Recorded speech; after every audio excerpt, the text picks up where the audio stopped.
ভক্ত তাদের একটা আলাদা মর্যাদা। সেখানে যতই মা হোক বাবা হোক তাদেরকে সম্বোধন করতে হবে আপনি বলুন, এটা ধারা। কিন্তু এখন মানুষ এগুলো বিচার করে না, যার জন্য একটু বেশিরভাগ বক্তা সম্বোধন করে তুমি এসেছো মা, তুমি এই তুমি, আবার তো কেউ কেউ বৌদিও বলো, অবাক হয়ে যায়। নষ্ট করবো না। আমার মধ্যে কথা হলো এই শ্রীকৃষ্ণ চৈতন্যদেব কে এটা জানতে হবে তো। ইনি হলেন শাস্ত্রীয় বিচারের সাক্ষাৎ ভগবান। শাস্ত্রীয় বিচার কারণ মন করা নয়, কারণ বানানো নয়, কোনো কারখানা থেকে প্রোডাকশন নয়। অন্যভাবে নেবেন না। আমি আপনার ইষ্টকে আঘাত করবার জন্য এখানে দাঁড়াইনি। আপনাকে কথাটা এইভাবে ভাবতে হবে। জানবেন আমার অনুভব এত উচ্চ স্তরে, আমার নিজের জন্মদাতা বাবা মা তাকে আমি ভগবান ভাবি। বেশ, শাস্ত্র এখানে বলছে বলিহার, শাস্ত্র যারা বহন করে বেড়ায় শাস্ত্রকার তারাও বলছে বলিহারি। খুব উচ্চ স্তরের ভক্তি তোমার, তাহলে নিজের জন্মদাতা বাবা মাকে তুমি ভগবান জ্ঞান করছো, এ তো আর কোনো কথাই হবে না। খুব ভালো, কিন্তু আপত্তিটা কোথায়?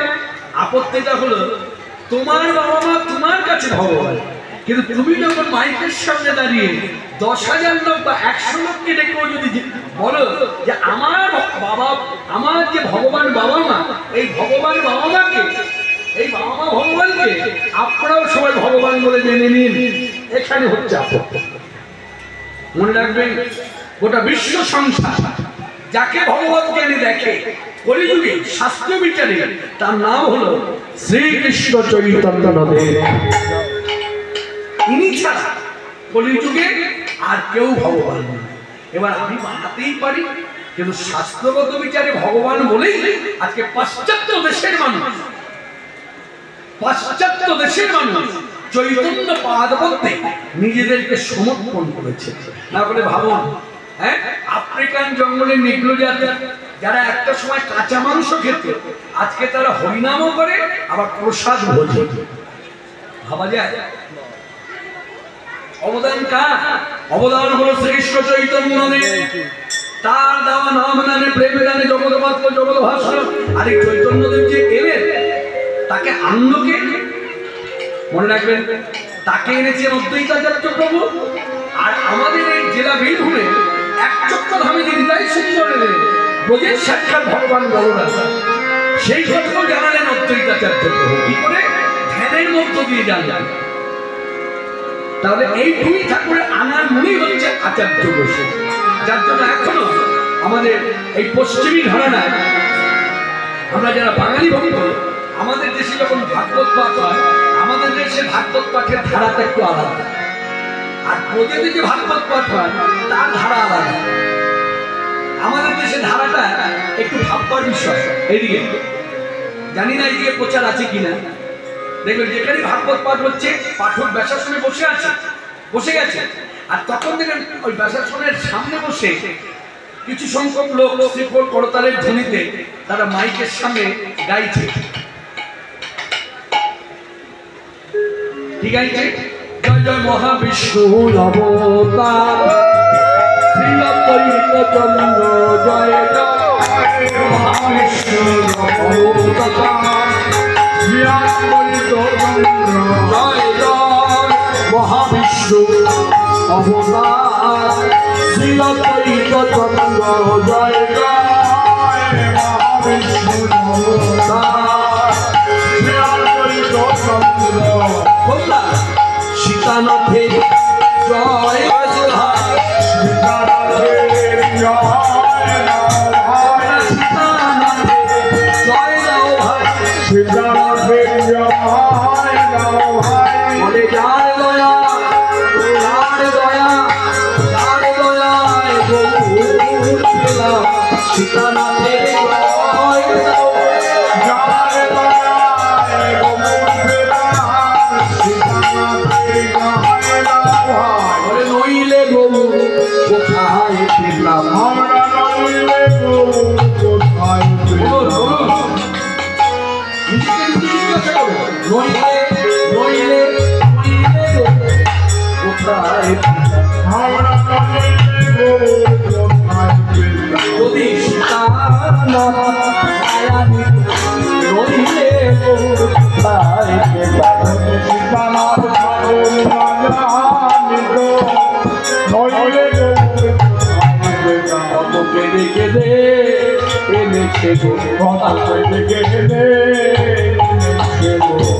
গঙ্গা জলে তুলসী এসো রাধা মদন গোপাল বলে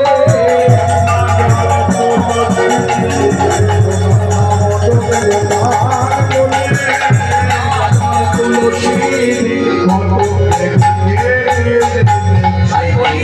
মহাবিষ্ণু অবতার চন্দ্র জয় জয় মহাবিষ্ণু অবতার জয় জয় রহিনন্দন বল রাম নিত্যানন্দ জয় জয় রহিনন্দন বল রাম নিত্যানন্দ। কৃষ্ণ কেন গৌর হলো এ কথা কিন্তু ব্যাখ্যার প্রয়োজন, এ কথা সবাই জানে। এই যে আজকের সমাজে যে আমরা এত জড়ো হয়েছি ভক্তরা, এত লোক সংখ্যা, প্রত্যেকে জানে কৃষ্ণ কেন গৌর হলো। আচ্ছা কাউকে যদি জিজ্ঞাসা করেন, ধরুন আমাকেই বলে, আচ্ছা বলুন তো ব্রজের সাক্ষাৎ ভগবান বলরাম শঙ্করস্বামী তিনি কেন নিতাই হলো এই কলিযুগে? দেখবেন সাধুসঙ্গ বৈষ্ণব তারা শ্রীমুখে বলছে, শুনুন শুনুন, তারপরে আপনারা ভালো করে প্রশ্নের উত্তরটা শুনুন। ব্রজের বলাই নিতাই হলো, আমাদের ব্রজের বলাই, ব্রজের বলাই, ব্রজের বলাই নিতাই হলো, ব্রজের বলাই নিতাই হলো, কেন হলো? আমার কানাই গৌর হলো বলে ব্রজের বলাই নিতাই হলো,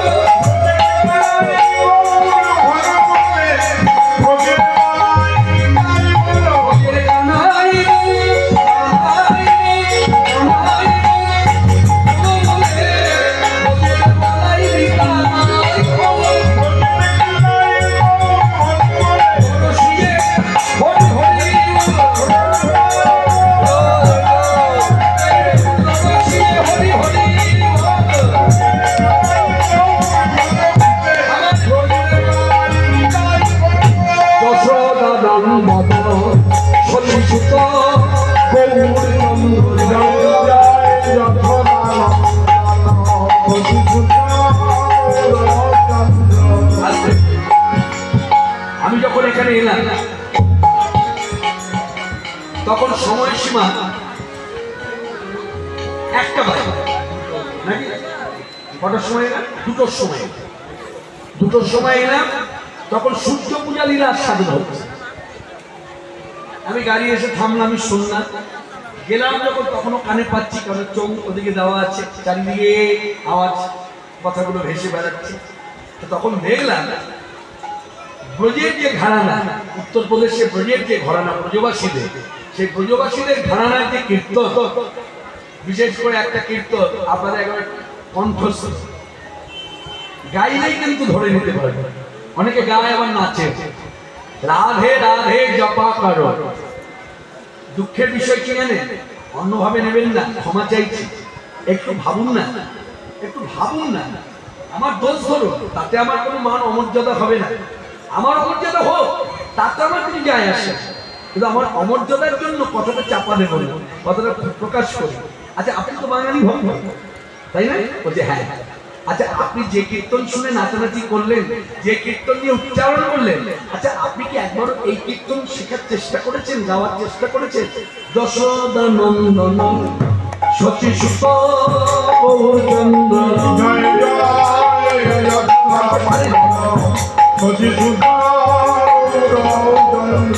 আপনি গাইতে পারেন? পারেন। কিন্তু দেখুন অবাঙালিদের গান বাংলা ভাষা তো না, রাধে রাধে জপা করো হিন্দি ভাষা। আপনি কিরকম বাঙালি ভক্ত, আপনি হিন্দি ভাষার গানটাকে রপ্ত করে ফেলেছেন, অথচ আপনার কোনোদিন শুনলাম না যশোদানন্দন সতী সুত গৌরচন্দ্র। এই পশ্চিমী ঘরানা মানে বাঙালি ভক্তদের যে কীর্তন, সেই কীর্তন আপনার এখনো মুখস্থ হলো। কি দুর্ভাগ্য, বুঝতে পারছেন? কি দুর্দিন। আপনি বিচার করুন এইভাবে, শুনুন আপনি হিন্দি ভাষাকে মর্যাদা দিলেন, এতে আমার কোনো হিংসা নেই। আমার আপত্তিটা কোথায় জানেন? আপনি একটু দেখবেন তো, তাকিয়ে খোঁজ নেবেন তো, ব্রজে তো উৎসবাদী হয়, আর আপনার গ্রামে উৎসবাদী হয়। উৎসবের শেষে ঢুলকের দিন কি হয়? ডিজে বাজানো হয়। এখন একটা ধারা এসেছে, এখন নগর পরিক্রমা মানে যে ডিজে বাজিয়ে পরিক্রমা, আর গান চলবে কি গান? রাধে রাধে জপা করো। আর নাচ কাকে বলে? ছেলেরাও নাচছে, মেয়েরাও নাচছে। বেশ, মেনে নিলাম। এবার আপনি বুকে হাত দিয়ে বলুন তো, অস্বীকার করবেন না। আমাকে ঠকালে হয়তো এখানে এতজন জড়ো হয়েছে, তাদের কাছে ঠকে গেলাম। আর আপনি আমাকে ঠকাবার জন্য কোথায় ঠকবেন জানেন? ভক্তি রাজ্যে ঠকে গেলেন, কোনোদিন পাস করতে পারবেন না। ভালো করে বিচার করবে। তাদের দেশ উৎসবাদী হয়, তারা কখনো আমাদের বাঙালিদের যে কীর্তন, পদ পদাবলীর দ্বারা গঠিত কীর্তন, সেই কীর্তন করে তারা নগর পরিক্রমা করে না তো? কি বুঝলেন? তার মানে আমরা বাঙালিরা যেভাবে মর্যাদা দিই তাদের, তারা আমাদেরকে সেইভাবে মর্যাদা দেয় না। দেখুন, একটু হলো দুঃখ হয় কোথায় জানেন? যেমন ধরুন, আমি মা, আমার স্বামী কাজে চলে যায়, আর আমি মাঝে মধ্যে ঘর থেকে চলে যাই, বেলা হলে ঘর থেকে চলে যাই, রান্না বান্না হয়ে যায়, কিন্তু ছেলে মেয়েদেরকে যে ভাত বেড়ে খাওয়াবো সে সময়টুকু আমার হয় না। কিন্তু আপনি এক মা, পাশের বাড়িতেই থাকেন, পাড়া করছি, হ্যাঁ, এইদিকে কথাটা ভালো করে ভাবুন। আপনার ছেলে মেয়েকে যখন বেড়ে দিচ্ছেন, খাওয়াচ্ছেন, তখন আপনার মনটা বলছে পাশের বাড়ি, হ্যাঁ, অমুকের ছেলে মেয়ে দেখো না খেয়ে বসে আছে, বোঝায় এই শোন শোন, এই তোরা বস খাইয়ে বলি। তাহলে ছেলের মেয়েটাকে এনে খাইয়ে দিলেন। সেই বাড়ির লোকটি আশা তো করে আমার ছেলে মেয়েকে না খাওয়া, অন্তত একটু খোঁজ নেওয়া, এখন তোমার ছেলে মেয়ে ভালো আছে, কি বুঝলেন? দৃষ্টান্ত থেকে আপনি করুন, কীর্তন করুন, রাধে রাধে জপা করুন, আপনার উচ্চারণ হয় ভালো, আপনি করুন, তাতে আপত্তি নেই। কিন্তু আপনি যেভাবে ভালোবাসা দিচ্ছেন, আমার তো একটা মন বলে আমার এই ভাষাকে তারাও একটু ভালোবাসে, সেই ভালোবাসাটা পাই। মনে রাখবেন, মাথায় রাখবেন, জীবনে প্রথম আপনাদের গ্রামে আসা। সাহিত্যায় হয়তো আশেপাশে অনেক জায়গায় এসেছি, কিন্তু এই গ্রামে কোনোদিন আসেনি, এই প্রথম আসা। তা এই ভক্তি প্ল্যাটফর্ম থেকে একটা বার্তা আপনাদের দেব। সেই বার্তাটা হলো আপনাদের যে উদারতা, হয়তো এখানে অনেকে বলবে আমাদের উদারতা, হ্যাঁ মানি আপনাদের উদারতা, কিন্তু এই উদারতা ওই ভাষাকে মর্যাদা দিতে গিয়ে নিজের ভাষারও যেন অমর্যাদা না হয়, সেই দিকটা একটু নজর রাখতে হবে। মাঝে মধ্যে আমাদেরও তাদেরকে শোনাতে হবে, যশোনা নন্দন সতী সুত চন্দ্র জয় জয়, যশোনা নন্দন সতী সুত চন্দ্র জয় জয়, নিত্যানন্দ দ্বৈত গৌরাঙ্গ, নিত্যানন্দ দ্বৈত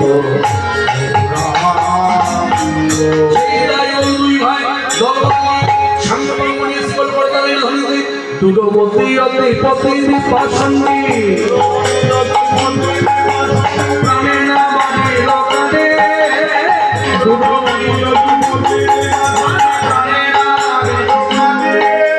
হরিনার বিজয় করে ছবিল জাতিয়া দিবে দারে দারে,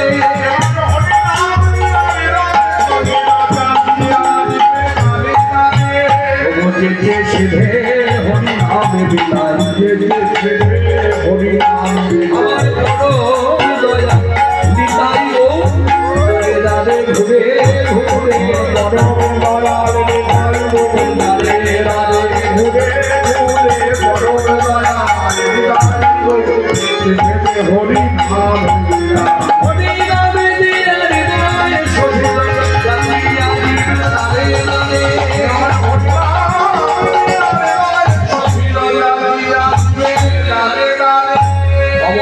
চিরবাঞ্ছিত যে প্রেম এবার জগতে ফেলিল ঢালি, জগতে ফেলিল ঢালি, ও কাঙালে পাইয়া খাইয়া নাচিয়া বাজাইছে করতাল, কাঙালে পাইয়া খাইয়া নাচিয়া বাজাইছে করতাল, ও কাঙালের ঘরে কাঙাল পেল, সেই কাঙালের ঘর কাঙাল পেল, ওই কাঙালের ঘর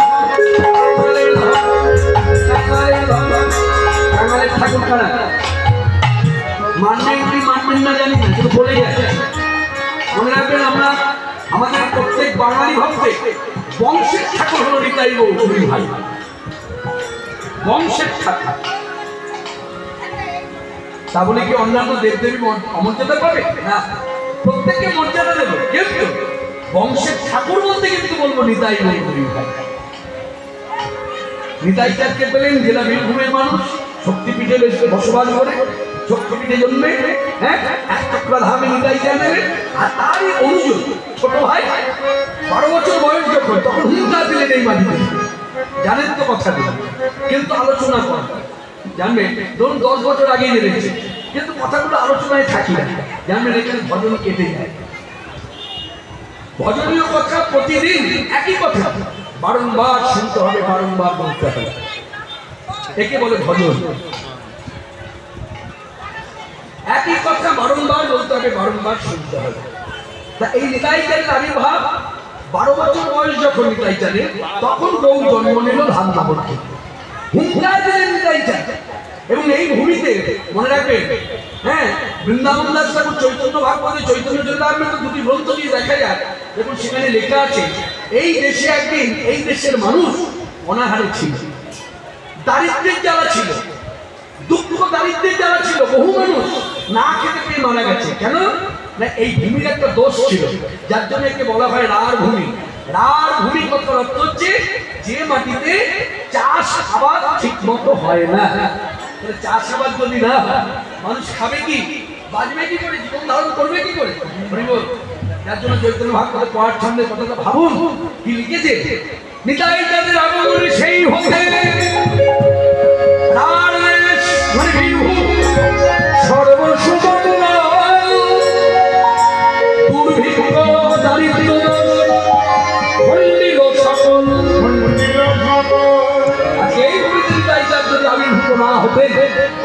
না করতেন, জন্ম না নিতেন, দুঃখ দারিদ্রের জ্বালা মানুষের ঘুষত।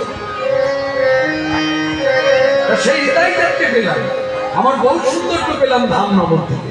একজন অগ্রজ, একজন অনুজ, দুজনেই তত্ত্ব বিচারে সাক্ষাৎ ভগবান। মনে রাখবেন, বহু সুন্দর যেমন ভগবান, নিতাই সূত্র ভগবান। মানে নিতাই চাঁদ হলেন ব্রজের ভগবান বলরাম, এবে নিতাই চাঁদ।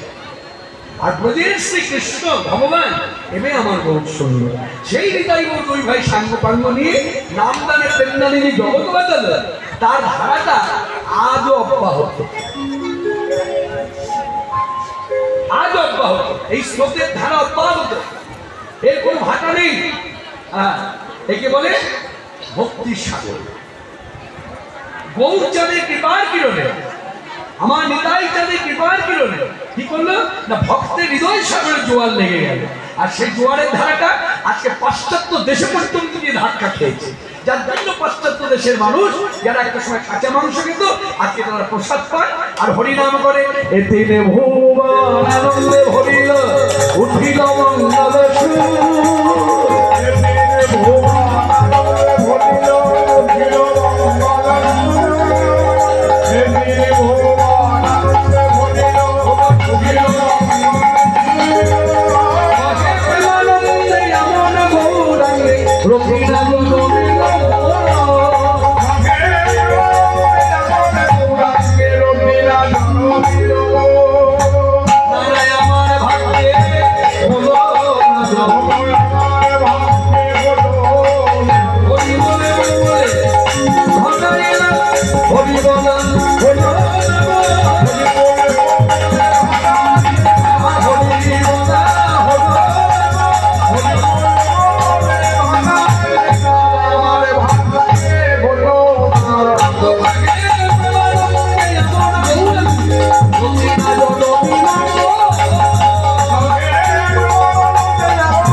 দেখুন যারা কাঁচা মাংস খেত তাদেরকে বললো প্রসাদ খেতে হবে, তারা কিন্তু কোনো সময় প্রশ্ন করলো না। প্রসাদ পেলে তো তার মানে কি, প্রসাদ পাওয়া মানে হচ্ছে কি শুদ্ধ সাত্বিক আহার, তার মানে সব নিরামিষ কি, তাই তো?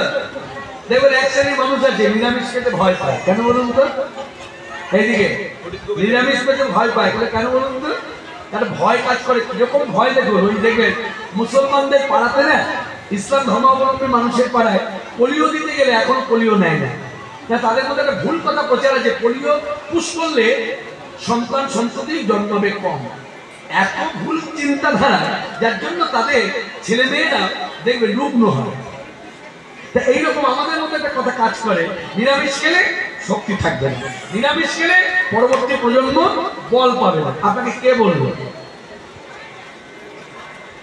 নিরামিষ খেলে বল থাকবে না? আর কথা খুলে বলবো বলা উচিত? মনে রাখবেন, মাথায় রাখবেন, একটা দৃষ্টান্তই কাফি। চড়ুই পাখি কি খায় আর কতবার সঙ্গম করে দেখেছেন কখনো? ঘুটিয়েছেন কখনো? ঘাবড়ে যাবে। অতএব অল্প জলের মাছ বেশি ছটপট ছটপট করে, গভীর জলের মাছ ধীর গতিতে চলে। আপনাকে কে বললো প্রচার করছেন নিরামিষ খেলে শক্তি নাই, সব বলহীন? হ্যাঁ, তাহলে শুনুন কথাটা, খুব দৃষ্টান্ত দিয়ে বলি। আচ্ছা দেখুন তো, এইভাবে মিডিয়ার সামনে বসতে পড়ে যেমন খবর দেখা যায়, নাচ গানও দেখা যায় টিভিতে, তেমনি অনেক সময় দেখা যায় বাঘ ছুটছে আর হরিণ ছুটছে। কেউ কাউকে ধরার জন্য না, কেউ কারোর হাত দিয়ে পালিয়ে যাওয়ার জন্য না, বাঘ ছুটছে আপন মনে, কিছু একটা কারণ বসে ছুটছে, আর হরিণ সেও ছুটছে। এখন দুজনাই যে ছুটছে, দেখুন বাঘ দৌড়ে এসে এক জায়গায় দাঁড়িয়ে পড়ে জিভ বার করে হাঁপাচ্ছে,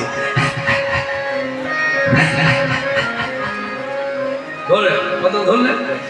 আর হরিণ ছুটে এলো, অনেকটা পথ দৌড়েছে। আবার হরিণের দৌড়টা একটা অন্যরকম। দৌড়ের কথা যদি বলি, মনে রাখবেন, এই যে অনেক সময় টিভিতে দৌড় দেখায়, দেখবেন কোনো দৌড় আছে সমতল ভূমিতে একভাবে পা চলছে, দৌড়চ্ছে, এটা একরকম দৌড়। তার থেকে আরো ভয়ানক দৌড় কি জানেন? পথের মাঝে মাঝে একটা করে প্রাচীর আছে, সেই প্রাচীরটাকে টপকাতে হবে, আবার 10 পা দৌড়তে হবে, আবার টপকাতে হবে, আবার 10 পা দৌড়তে হবে। জানবেন হরিণ যখন দৌড়ায় মাঝে মধ্যে জাম্প করে, আবার দৌড়াচ্ছে, আবার জাম্প করছে, আবার দৌড়াচ্ছে, এটা আরো কঠিন। হরিণ এতটা দৌড়লো, এসে গাছ পাতা খাচ্ছে, হাঁপাচ্ছে। এবার আপনি বিচার করে বলুন তো, যে হাঁপাচ্ছে সে কি খায়? মানে বাঘের কথা বলছে, সে কি খায়? বলে সে মাংস খায়। আর যে হাঁপাচ্ছে না, গাছ পাতা খাচ্ছে, দৌড়ে এসে সে কি খায়? বলে সে গাছ পাতা খায়। তাহলে পরিষ্কার, যদি হাঁপাতে যান তাহলে মাংস খান, আর যদি হাঁপাতে না চান তাহলে নিরামিষ খান। হরে কৃষ্ণ হরে কৃষ্ণ কৃষ্ণ কৃষ্ণ হরে হরে, হরে রাম হরে রাম রাম রাম হরে হরে, হরে কৃষ্ণ কৃষ্ণ কৃষ্ণ হরে হরে,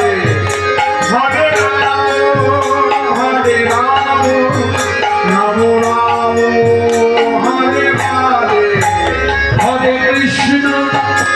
হরে কৃষ্ণ কৃষ্ণ কৃষ্ণ হরে হরে, হরে রাম হরে রাম রাম হরে হরে, হরে কৃষ্ণ সবাই মিলে কৃষ্ণ কৃষ্ণ কৃষ্ণ হরে হরে, হরে রাম হরে রাম হরে হরে। দেখে আনন্দে বলিল এমন গৌরাঙ্গে রতিনা জনমিল জগৎবাসী পুরুষ নারী হরি জগৎবাসী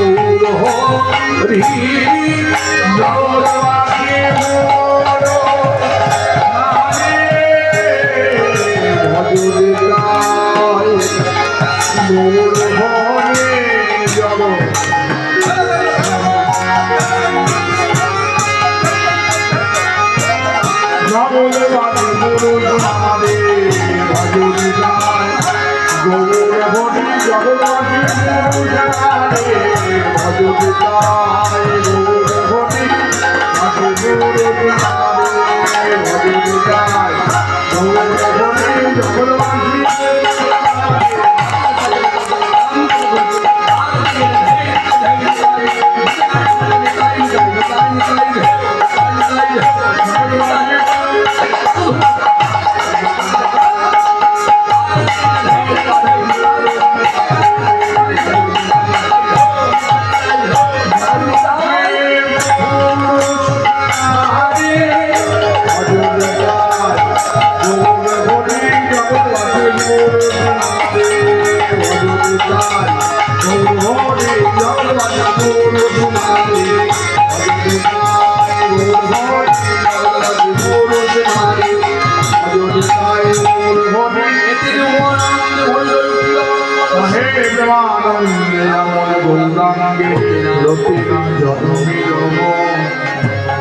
এই ভগবত তত্ত্ব ঋণে ধরে আজকের সভাস্থলে উপস্থিত ভক্তগণ বক্তা হয়ে প্রত্যেক ভক্তকে একভাবে মর্যাদা দিয়ে প্রত্যেক ভক্তের চরণধুলি বক্তা হয়ে মানুষে মাথায় নিলাম।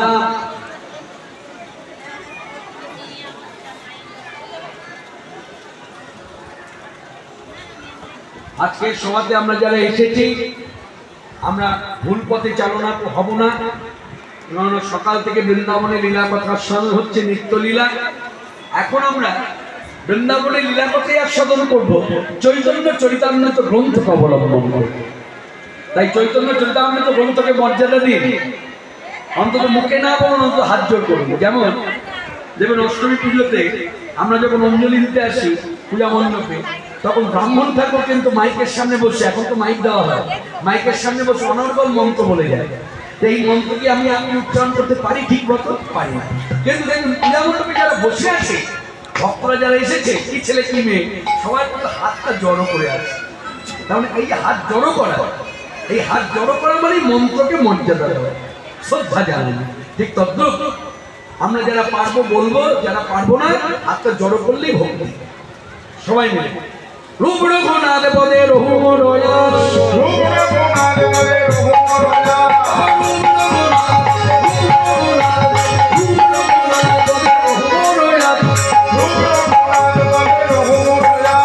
চৈতন্য চরিতামৃতে কহে কৃষ্ণদাস, চৈতন্য চরিতামৃতে।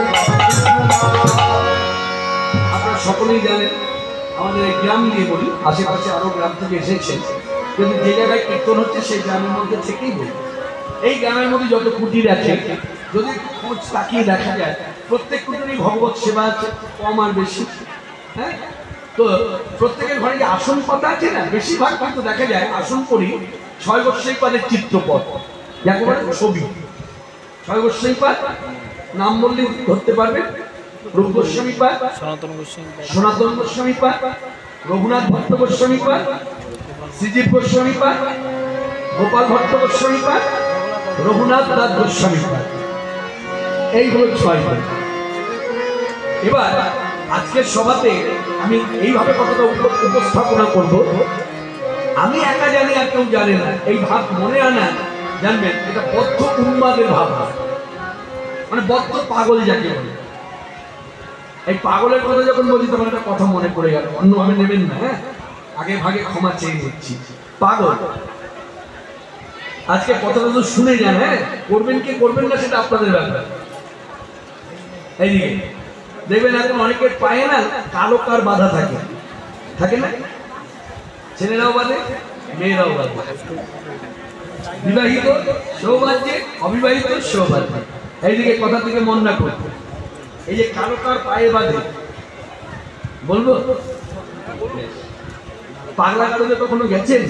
যান না। পাগলা গারদে যদি কখনো যান, তা পাগলা গারদে যখন ঢুকবেন না, পাগলরা যেখানে থাকে তাদের চিকিৎসা হয়, আপনি যখন ঢুকবেন প্রথমেই দেখবেন আপনার নজরে পড়বে, প্রথমেই পাগল যারা সব সব ইন্ডিকেট করছে কালো কার পায়ে বাঁধা। আপনি যদি জিজ্ঞাসা করেন চিকিৎসককে দেখে, আচ্ছা সেবক সেবিকা ওখানে আছে সেবা করে, তাদেরকে যদি জিজ্ঞাসা করেন এই কালো কার পায়ে বেঁধে গেছে কেন, বলে এরা পাগল, চিকিৎসা চলছে।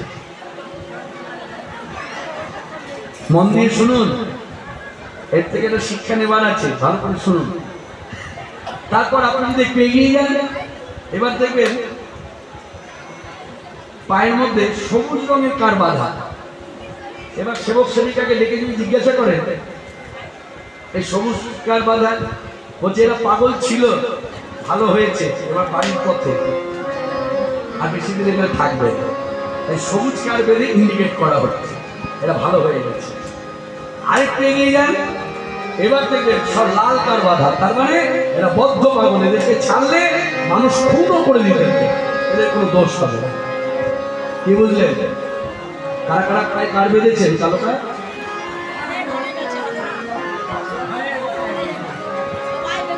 হরে কৃষ্ণ।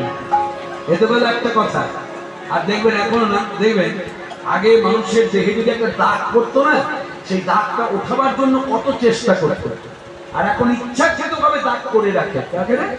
কেউ দেখবেন ঘাড়ের কাছে করে রাখে, কেউ দেখবেন গলার কাছে করে, কেউ আবার দেখবে হাতের এইখানে করে, একে বলে ট্যাটু, না কি যেন বলে, হ্যাঁ ট্যাটু, ট্যাটু। হ্যাঁ, একটা কথা বলি, মন দিয়ে শুনুন, এইসব কথা প্রচার নেই। ছেলে মেয়েদের কানে দিলে ছেলে মেয়েদের চেতনা জাগবে। মনে রাখবেন, খিদিরপুর ডগে, কলকাতার যে খিদিরপুর ডগ, সেখানে বহু প্রাচীন কথা, তখনকার সময় বিদেশ থেকে জাহাজ আসতো, আর সেই জাহাজের মাল পত্র যারা বহন করত তাদের না নাম্বারিং করা থাকতো, 11, 12 ট্যাটু। বুঝতে পেরেছেন কোথা থেকে এসেছে ট্যাটু? হরে কৃষ্ণ। এখন যারা ট্যাটু করে না তাদেরকে দেখে মাঝে মধ্যে মনে হয় কোথাও মাল টাল বহন করে, সব দেওয়া আছে। এইভাবে ছেলে মেয়েদের বোঝাবে, দেখবে কাজ হবে। মনে রাখবেন, জায়গার জন্য জায়গায় শোভা পায়, ওটা বিদেশিদের শোভা পায়। বিদেশিরা যদি ছেঁড়া প্যান্ট পরে দাঁড়ায় না, হাঁটুর কাছে ছেঁড়া থেকে কোথা থেকে এলো? ওটা বিদেশ থেকে, পাশ্চাত্য দেশ থেকে এসেছে।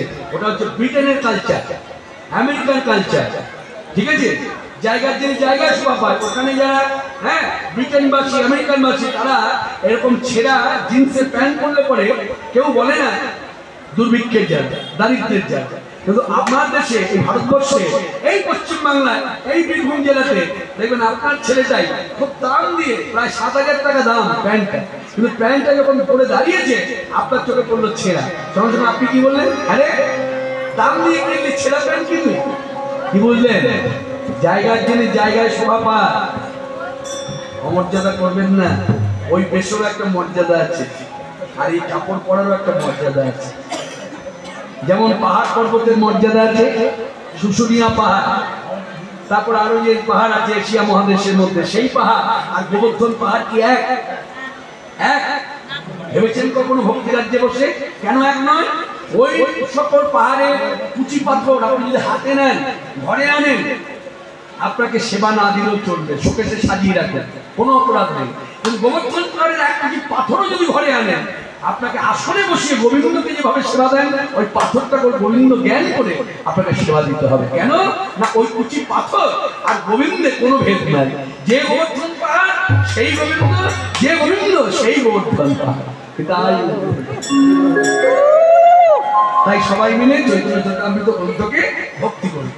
আরেকবার বলি, রূপ রঘুনাথ পদে রঘু রাজা, চৈতন্য চরিতামৃতে কহে কৃষ্ণদাস, চৈতন্য চরিতামৃতে কহে কৃষ্ণদাস। হয় যেন বল ব্রজধামে, হয় যেন বল ব্রজধামে, হয় যেন বল ব্রজধামে, রাধাশ্যামে হয় যেন বল ব্রজধামে, রাধাশ্যামে হয় যেন বল ব্রজধামে, রাধাশ্যামে হয় যেন বল ব্রজধামে। আমার মনে এই অভিলাষ, আমার মনে এই অভিলাষ, হয় যেন বল ব্রজধামে। এবার আমার কথাটা ছিল, হারিয়ে গেলে হবে না। এই যে 6 বৎসর পর আসন করে যে দাঁড়িয়ে আছে, যারা কথাগুলো নিয়ে আলোচনা করেন তারা শুধু মিলিয়ে নেন, বক্তা লোক ডেকে এনে ঠিক ঠিক শিক্ষা দিচ্ছে কিনা। যারা কথাগুলো কোনোদিন শোনেননি তারা মন দিয়ে শুনুন, এবং এই যে বুকের মাঝে নোটেশন হয়, নোটেশন যেমন খাতা কলমে হয়, এখানেও জুতে রাখা যায়, মৃত্যুর আগ পর্যন্ত স্মরণ করবে। মানে কি? এই যে 6 গোস্বামী পাঠ, আচ্ছা এরা কজন বাঙালি কজন অবাঙালি কখনো জানার চেষ্টা করেছেন? 6 জন গোস্বামী বলছেন, তাই তো? রূপ গোস্বামী পাঠ, সনাতন গোস্বামী পাঠ, রঘুনাথ ভট্ট গোস্বামী পাঠ, শ্রীজীব গোস্বামী পাঠ, গোপাল ভট্ট গোস্বামী পাঠ, রঘুনাথ দাস গোস্বামী পাঠ। এই 6 জনের মধ্যে কজন বাঙালি আর কজন অবাঙালি? মনে রাখবেন, এই 6 জন বাঙালি, এই 6 জন বৈষ্ণবের মধ্যে 5 জন হলো বাঙালি বৈষ্ণব আর 1 জন হলো অবাঙালি বৈষ্ণব। এই অবাঙালি বৈষ্ণবের কি নাম? অবাঙালি বৈষ্ণবের নাম হলো রঘুনাথ ভট্ট গোস্বামী, যিনি হলেন তামিল ব্রাহ্মণ, যার বংশের ঠাকুর হলো লক্ষ্মী জনার্দন। সেই রঘুনাথ ভট্ট গোস্বামী বংশের ঠাকুর ছেড়ে দিয়ে চৈতন্যবাদ বলতে নিজেকে সমর্পণ করলেন। জয় জয় জয় শ্রীকৃষ্ণ চৈতন্য লক্ষ্মী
এই শ্লোকটা মন দিয়ে শুনুন। এখন একটি শ্লোক বলা হয়, মন দিয়ে শুনুন, তারপর তার ভাঙনি করব। সংসার দুঃখ জলধর পতিতস্য কাম ক্রোধাধীনক্রম করৈ কবলিতস্য দুর্বাসনা নিগরিতস্য নিরাশ্রয়স্য চৈতন্যচন্দ্র মম দেহি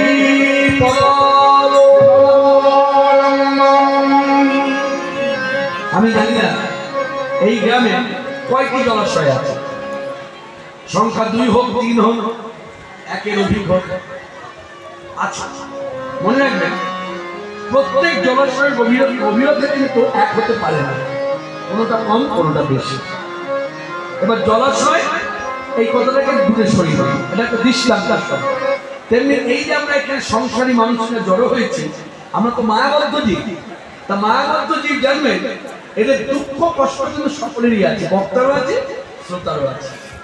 অনেকে ভাবে বক্তা যখন হরিকথা বলে তাহলে বক্তা এসব স্পর্শ করতে পারে না। কে বলেছে আপনাকে? কিছু কিছু ধারণা আছে বক্তার প্রতি, আমি একটু ভেঙে দিতে চাই। অনেকে দেখবেন বক্তাকে ভগবান জ্ঞান করে।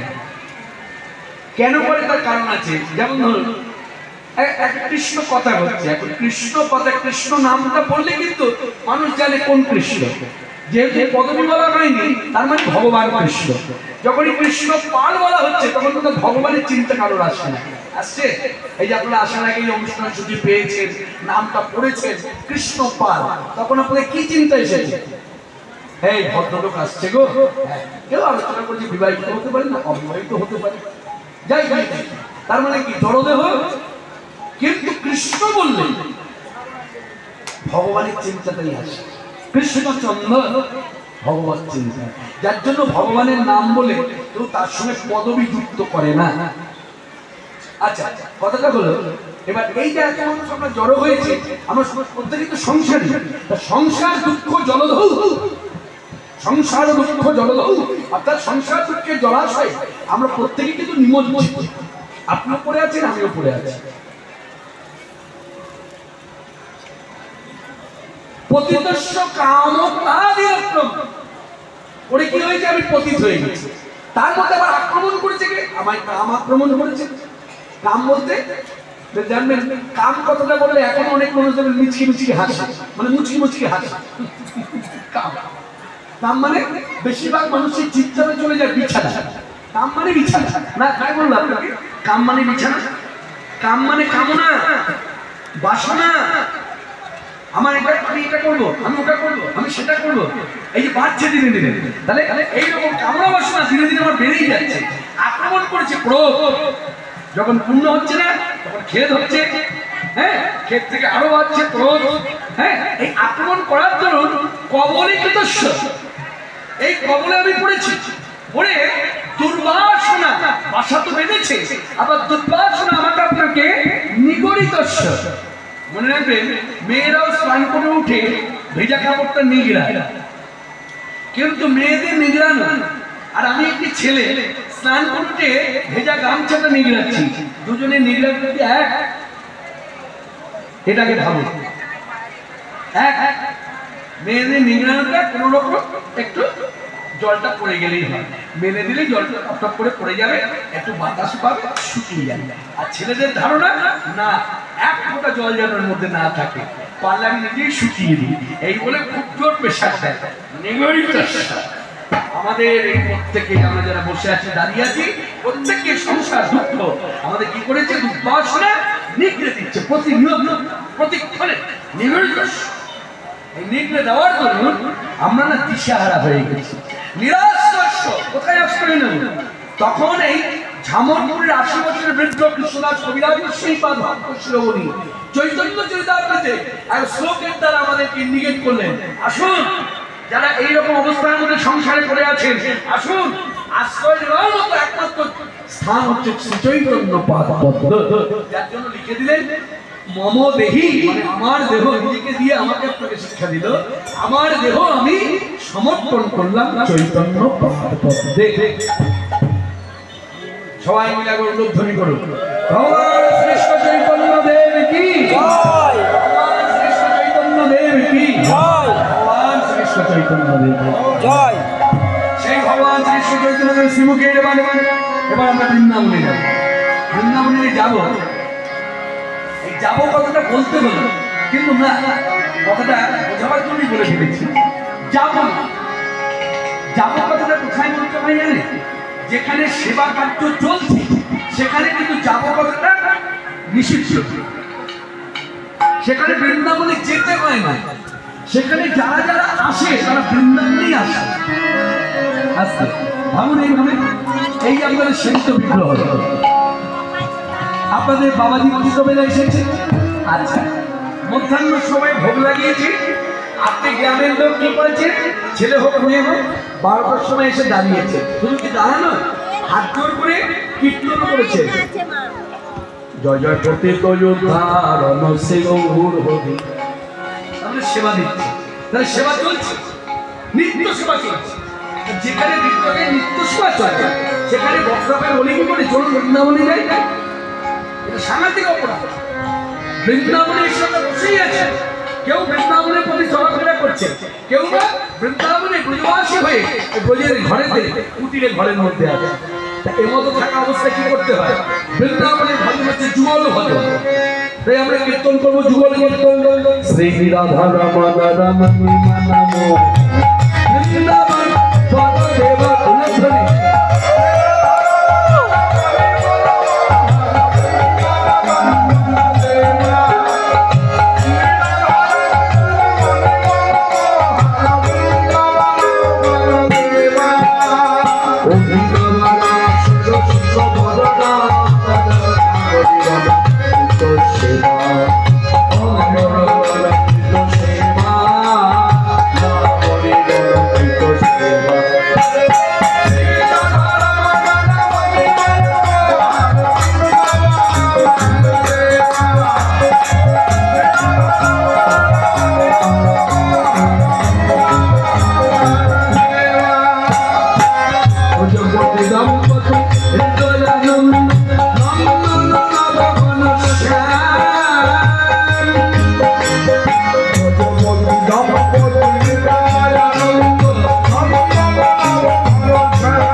Chalo,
মনে মুক্তিতে অবিচলে মুরতি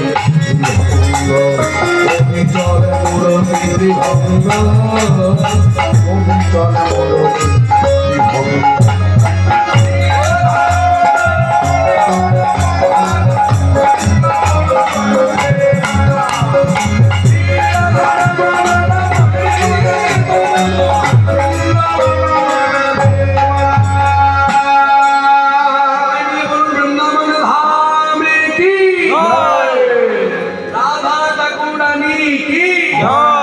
गोविंद जीव की दास दासी